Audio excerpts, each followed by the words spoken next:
యోహాను రాసిన మొదటి పత్రిక 5వ అధ్యాయము.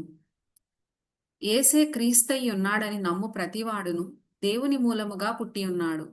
పుట్టించిన వానిని ప్రేమించు ప్రతివాడును ఆయన మూలముగా పుట్టిన వానిని ప్రేమించును.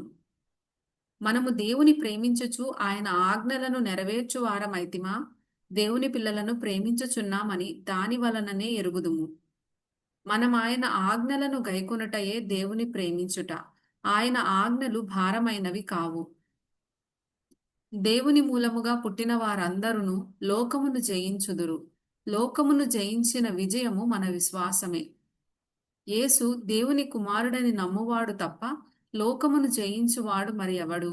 నీళ్ల ద్వారాను రక్తము ద్వారాను వచ్చినవాడు ఈయనే, అనగా యేసు క్రీస్తే. ఈయన నీళ్లతో మాత్రమే గాక నీళ్లతోనూ రక్తముతోనూ వచ్చెను. ఆత్మ సత్యము గనుక సాక్ష్యమిచ్చువాడు ఆత్మయే. సాక్ష్యమిచ్చువారు ముగ్గురు, అనగా ఆత్మయు నీళ్లును రక్తమును. ఈ ముగ్గురు ఏకీభవించి ఉన్నారు. మనము మనుష్యుల సాక్ష్యము అంగీకరించుచున్నాము గదా. దేవుని సాక్ష్యము మరి బలమైనది. దేవుని సాక్ష్యము ఆయన తన కుమారుని గూర్చి ఇచ్చినదే.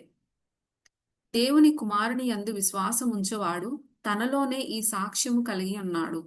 దేవుని నమ్మనివాడు ఆయన తన కుమారుని గూర్చి ఇచ్చిన సాక్ష్యమును నమ్మలేదు గనుక అతడు దేవుని అబద్ధికునిగా చేసినవాడే.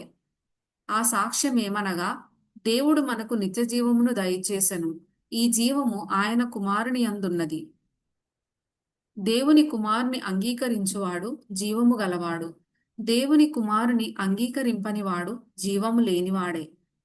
దేవుని కుమారుని నామమందు విశ్వాసముంచు మీరు నిత్య జీవము గలవారని తెలుసుకున్నట్లు నేను ఈ సంగతులను మీకు రాయుచున్నాను. ఆయనను బట్టి మనకు కలిగిన ధైర్యం ఏదనగా, ఆయన చిత్తానుసారముగా మనమేది అడిగినను ఆయన మన మనవి ఆలకించునన్నదియే.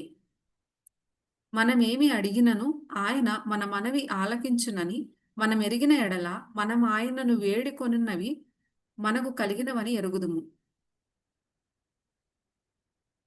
తన సహోదరుడు మరణకరము కాని పాపము చేయగా ఎవడైనను చూచిన ఎడల అతడు వేడుకొనును.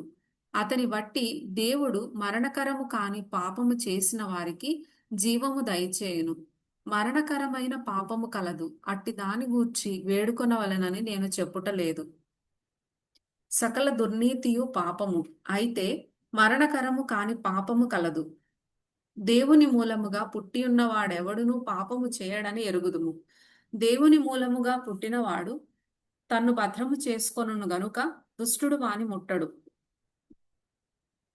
మనము దేవుని సంబంధులమనియు లోకమంతయు దుష్టుని అందున్నదనియు ఎరుగుదుము. మనము సత్యవంతుడైన వానిని ఎరుగవలెనని దేవుని కుమారుడు వచ్చి మనకు వివేకం అనుగ్రహించి ఉన్నాడని ఎరుగుదుము. మనము దేవుని కుమారుడైన యేసు క్రీస్తునందున్న వారమై సత్యవంతుని అందున్నాము. ఆయనే నిజమైన దేవుడును నిత్య జీవమునై ఉన్నాడు. చిన్నపిల్లలారా, విగ్రహముల జోలికి పోకుండా జాగ్రత్తగా ఉండుడి.